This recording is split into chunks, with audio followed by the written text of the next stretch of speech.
The game of the week. The game of the week is an in-depth look at a family-friendly game we think you should try if you get the chance. This week's game is Foundations of Metropolis, designed by Emerson Matsuuchi and published by Arcane Wonders. Released in 2024, playtime in under an hour, 2 to 4 players, ages 14 plus by the publisher, and 8 plus by Board Game Geek, the Board Game Geek community. This family game is the 4th game of the week featured by Emerson Matsuuchi. Doug, give us the overview. Well, now is your chance to become the greatest city planner ever. Your choices will impact Metropolis's citizens long after you complete your work. In Foundations of Metropolis, you and your fellow architects will compete over 3 rounds of buying deeds and constructing new buildings to gain the most prestige. Each player starts with 6 random deed cards and places lot markers of their color onto the main board, corresponding to the deed cards they received, and then the game begins. On your turn, you can take one of 3 possible actions. One of the actions is to buy a new deed. Pay the coin amount above the deed you wish to purchase and take the card. Then place one of your lot markers on the board. But be careful, you may not take this action if all your lot markers are already on the board. The second possible action is to construct a building. Take a building from your player board and place it on the city board where you have adjacent lots in the shape of the building you're replacing. Buildings give you bonuses, including residential buildings that increase population. You can even build over an existing construction, provided the new building is larger than the original. The last action you can take is petitioning the city council for more money and taking income.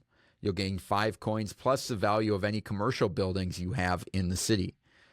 The round ends once all the deed cards for the year are purchased, and at the end of each year or round, players score prestige for their population or residential buildings and from civic buildings based on each tile's scoring condition. Players will also earn points for their commercial buildings in the final year. At the end of the 3 rounds, the player with the most prestige wins. Do you have what it takes to become the next great mogul? Or are you a bargain hunter hoping to make a quick flip and end up on some short-lived reality show?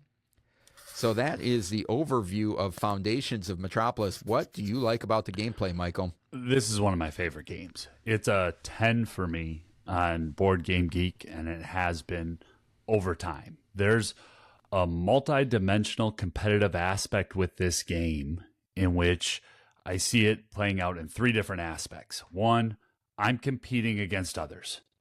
2, I'm competing with myself as I try to build and rebuild parts of the central board and maximize those bonuses from civic buildings or businesses or run up a population track at a specific time. And then 3, I feel like I'm competing directly with the game as those lots of cards are revealed and as I'm budgeting and my bidding and those decisions are made. I just love how all of those different pieces fit together in 1 hour. No 2 games are ever really the same because of when the cards come out and the eras that they come out and how the bonuses trigger off at the end of the first and the second era. It's not just one big final bonus palooza at the end. You've got to kind of be building out your city from round to round and maximizing. And every game's close. Every single, by design, this is, I've not had a runaway leader problem in Foundations. It just, so there's a tension there at the end of the first round that really runs and ramps up all the way to the end. How about you, Doug? I mean, for me, this has classic Emerson Matsuuchi fast turns, which are, I think, a hallmark of his games. It reminds me of a lot of Century Spice Road in that regard, where there's fast turns. But not only that, is this game, similar to Century Spice Road, is a game about balancing the timing of your actions in relation to your opponents. Yeah. So how long can I wait and let that the deeds get cheaper as nobody buys them? So how far can I let one that I really want go down in price before somebody snags it out before me? or when can I take my income turn to minimize the amount of damage so I don't lose out on stuff, because there's nothing worse than not having money when there's a lot that you want to buy, or having a lot that you want to buy, but all your lot markers are out, or, all of those little things that you're juggling. Which happens to me in every game, by the way. I'll save up enough money. I've got the lot. I go to get it, and oh my goodness, I'm out of lot markers. Well, I guess I'll build. And then the next time when it comes around, that lot's gone. Yeah. So balancing that timing of actions to me is where this game shines, because I think it does hit on what you said, where you're competing against your own benefit, and then you're simultaneously playing offense and defense, right? Yeah. And you're playing against the opponents, you're playing against the game, but you're also playing against your own components and what you have on the board of, okay, what building do I want to place out? What spot do I want to put it in? Those type of things I think are really interesting. Very satisfying turns in this game. Yeah. And an incredible catch-up mechanism. And I'm going to try to kind of explain it, especially for folks who haven't played it. But so if I butcher any of this, Doug, make sure you just interrupt and correct me, okay? But at the end of each round, whoever has the most population in the city is going to get their score that they scored. So you're going to count up your citizens. And then at the end of the first round, you're going to get a 4-point bonus. And that's the points that you're getting at the end of the first round. The next person in line is going to score based on the person's population who is ahead of them. Yep. So let's say that it's 10-8 at the end of the first round, and Doug's always ahead in population, right?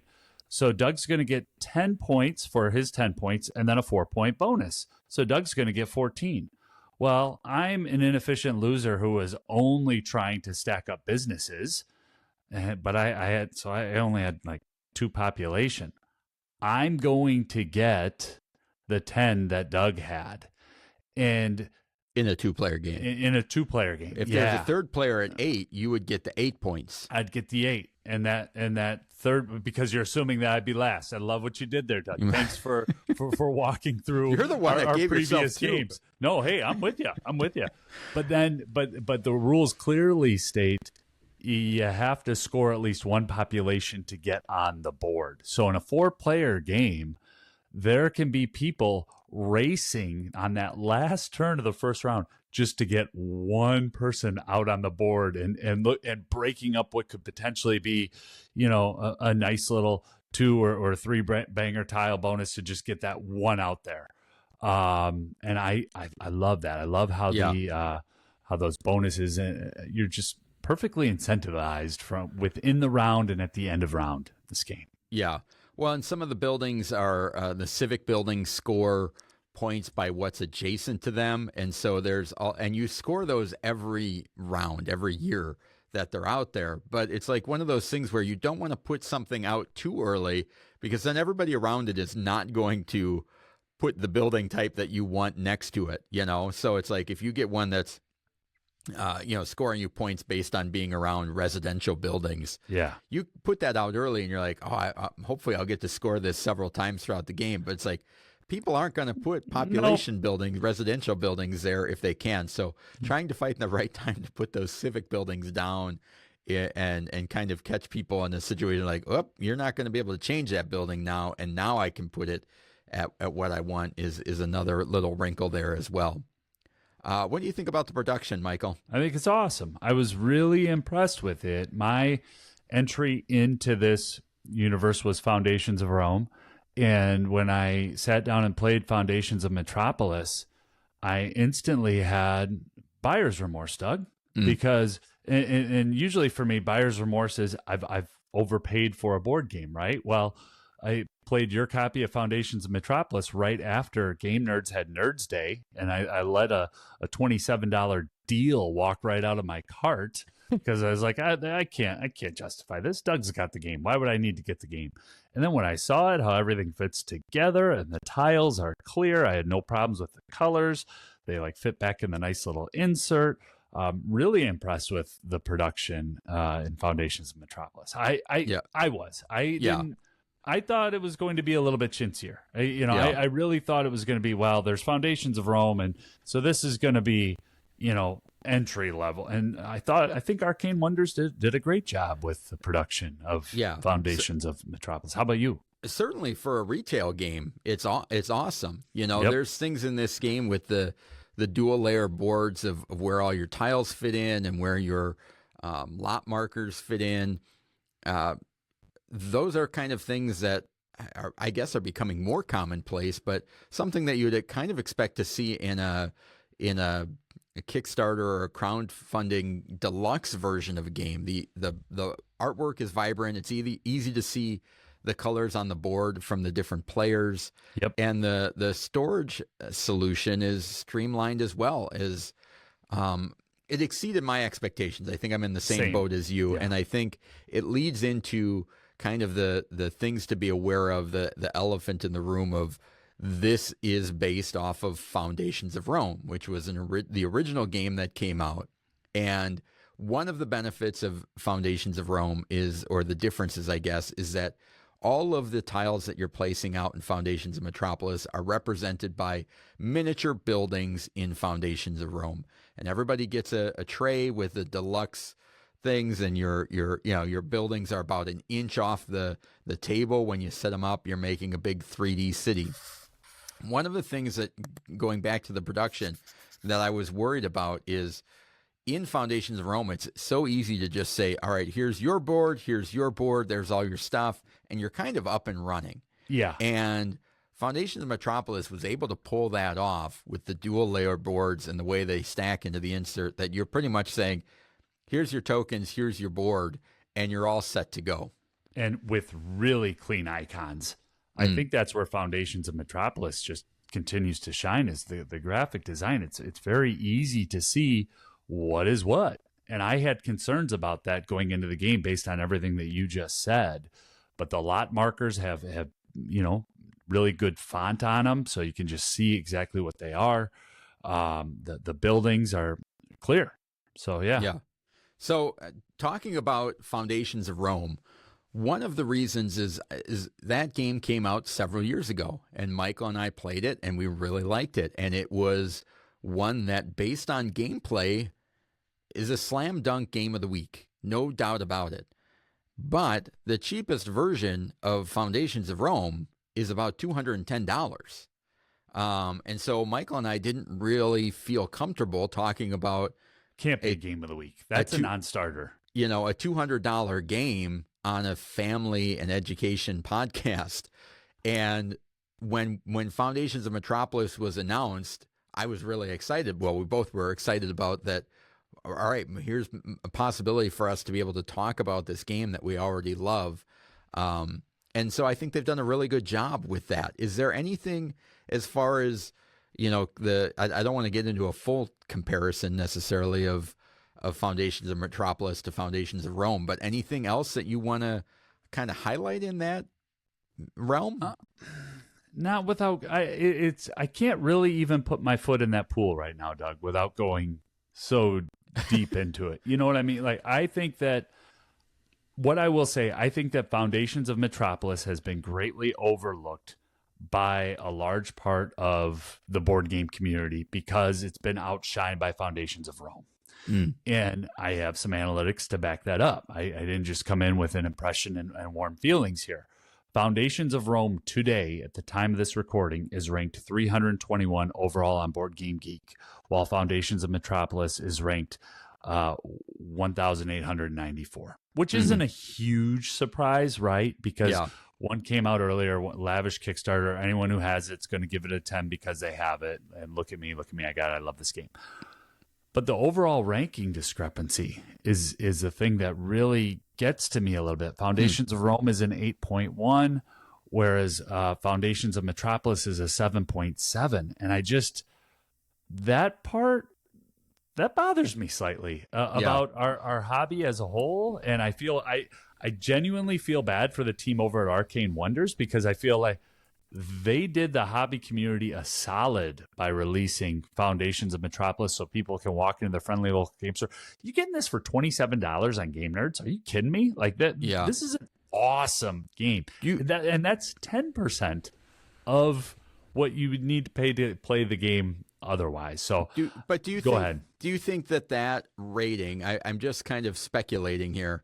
Is the idea of that maybe the 7.7 is the rating of the game, is what Foundations of Rome should be, but everybody that has Foundations of Rome that just spent $200 or $300 getting the edition that they are is going to have a really hard time putting in.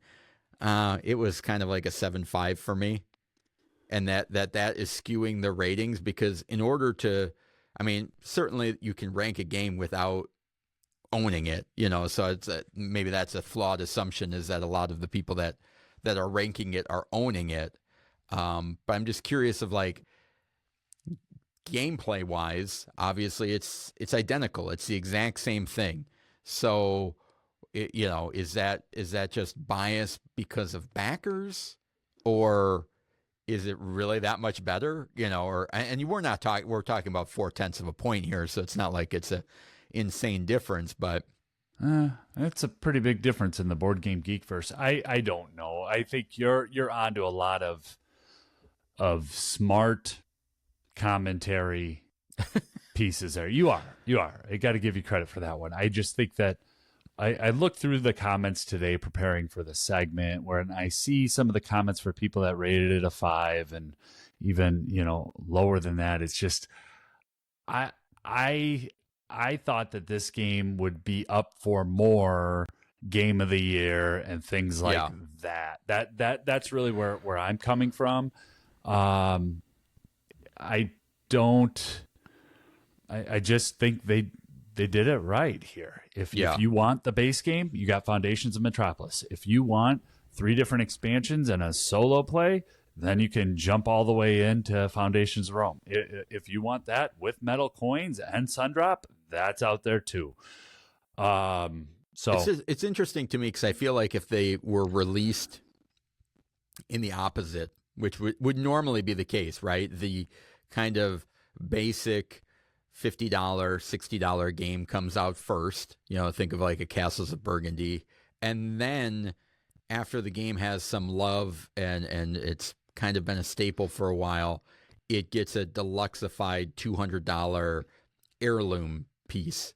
And I almost feel like even if you reverse those into that thing where the Foundations of Metropolis comes out first and then Foundations of Rome deluxeified comes out, I almost think that those ratings would be reversed, is that Foundations of Metropolis would be where Foundations of Rome is now, and Metropolis would be like, or Foundations of Rome would be, oh yeah, that's awesome, and it's a deluxe version of that. If you really love it, it's great, but it's going to sit around the 1,300 ranks, and maybe it got attention because it was lavish and because of how produced it was. But at the same time, it's like Century Spice Road is very highly regarded, and it came out without a deluxe version, and I think there's a lot of connective tissue between those two games for me, as far as feel while I'm playing it, for sure. Oh, absolutely. And yes, that's a good connection there. I think, what do I think and how do I want to say it? I think if folks want to know more about my take on Foundations of Rome, there's some on the solo channel of our Discord, because I've recently been playing the series expansion, and I could talk more about it there to shine a light on Foundations of Metropolis and why I think this is an awesome game that's worthy of the game of the week. I'd like to just jump into skills, if that's okay. Yeah. And I've got 3 of them today.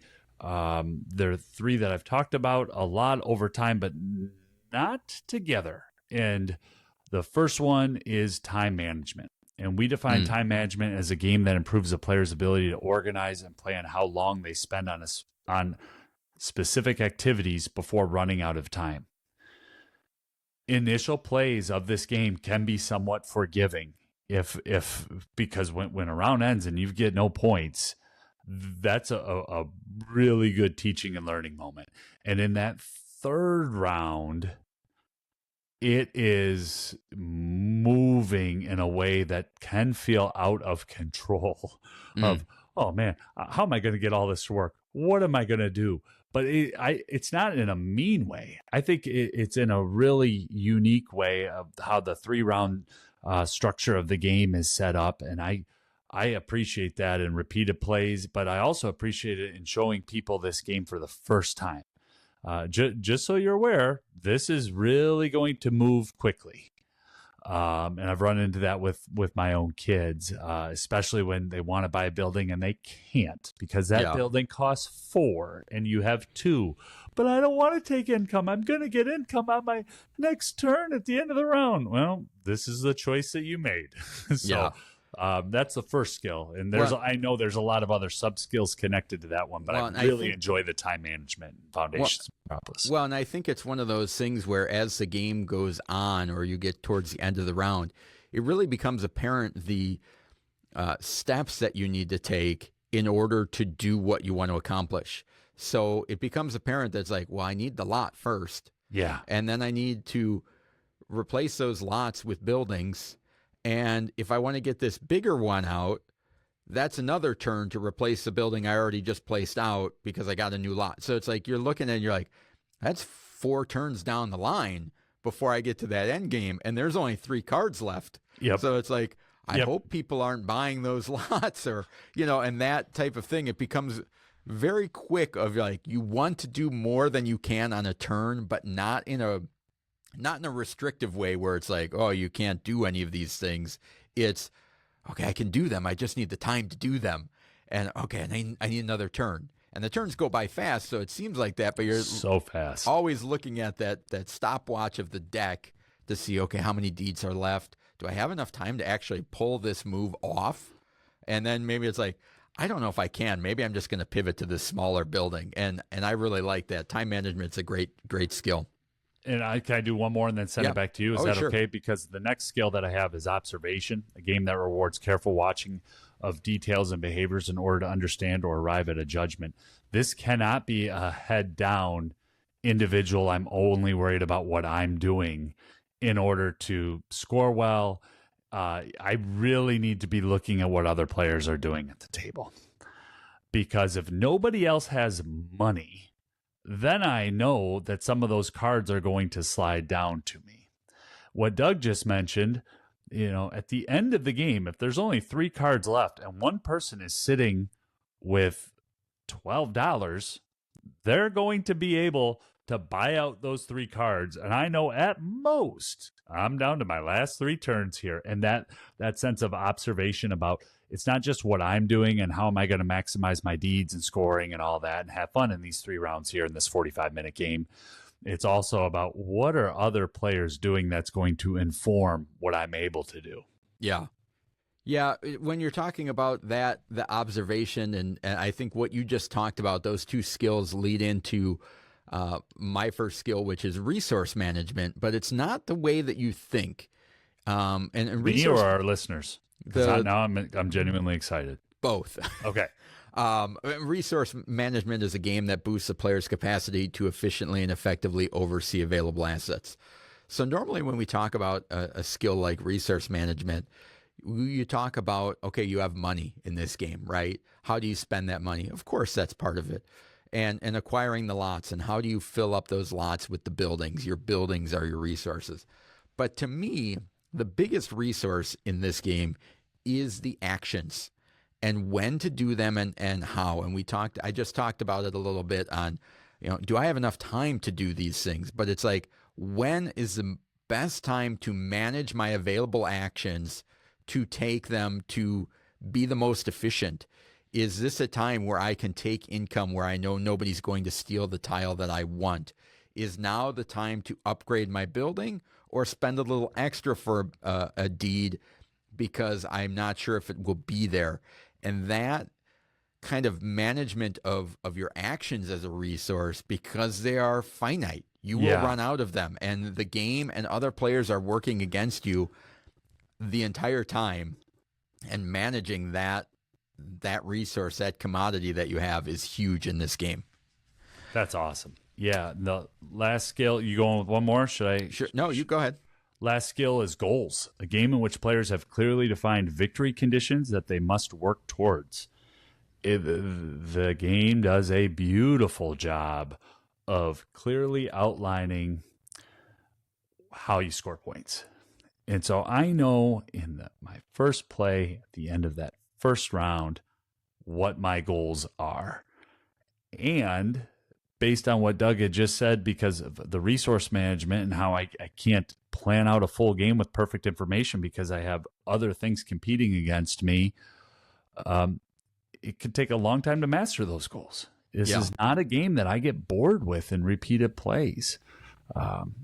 What do you have, Doug? The last one I've got is spatial perception, and that's a game that strengthens a player's understanding of the spatial relationships with the objects in their environment and themselves. And again, a little tweak on it, normally not the way that you would think about spatial perception as far as a lot of times when you think about that, it's about fitting a tile into a certain space and can I, visualize that there or maneuver it around, that type of thing. This one has two different aspects going on, which is the ability to kind of see what lots will help you. And when you don't have a marker and there's nobody in that spot, to be like, all right, I think if B5 comes up, that's a really good one for me to get, right? And kind of keeping those in your head while you play. In addition to where are the, sometimes when you put down a tile and you put down like a 2x1 tile, like a little residential house or whatever, sometimes your brain gets locked into the idea of like, oh, well, that's done. But with the ability to upgrade your buildings as long as it's bigger, there are other lots that maybe nobody has that are around that building that you have to keep in the back of your head that, oh, if I get that one, that would allow me to upgrade that into a 3 building or a 4, depending on how it lays out. And I think sometimes while you're playing the game, it's easy to get lost and like, oh, I already put that down. They're like, that's done. And it's like, well, if that one comes up, it's like, well, I'll start another building. It's like, well, maybe not. Maybe it can extend the building and make a bigger building than you have. And so you're not necessarily just thinking about, will this fit? It's a different type of spatial perception that you're used to in board games of looking around of like, oh, I could sprawl out here, or, oh, that space could be available, or areas that maybe you initially thought like, I don't even want to be out at that section of the board. And then you're like, yeah, but if nobody else is playing over there, maybe I can get in there and do some damage. So that's the other one that I brought to the table, spatial perception. That's really good. But you still have to take a turn, right? To do that. And it's not a skill, but it's adjacent to the skills in this segment. And I just want to mention, I think one of the things that I really enjoy about Foundations of Metropolis is the value of the turn. Every single turn is valuable. So in Doug's case, I might have this little two building, and I would love to turn it into a 3 building, maybe get that nice little L-shaped building out. But do I really want to use a turn to do that? I've already got the deed and it's down there. Nobody else can use it. And there's that little tension that's happening in a very fast-paced game. Yeah. All right, Michael, what are your final thoughts on this one? Yeah, I have a penultimate to the final thoughts here, and I won't bloviate too long, but I'm all in on Foundations of Rome. All in. And well, do you have the bag? Yes, I have the special bag. Yeah, but do you have the playmat? Yes, I have. But do you have the expansion? Oh, the one right behind my head there? Yes, I have the expansion. Sundrop, yep, guilty as charged. All right. And yet, I find myself talking myself out of purchasing Foundations of Metropolis. And I can't think of a more praise or compliment to Emerson Matsuuchi than that. And so my final thought is Foundations is a perfect game, and it's Emerson Matsuuchi at his finest. You? Yeah. I think Foundations of Metropolis is a fast-paced game with simple turns, rewarding gameplay, with equal parts offense and defense while you're juggling when and where to take actions for maximum impact. And it's a phenomenal game. So that is our game of the week, Foundations of Metropolis from Arcane Wonders.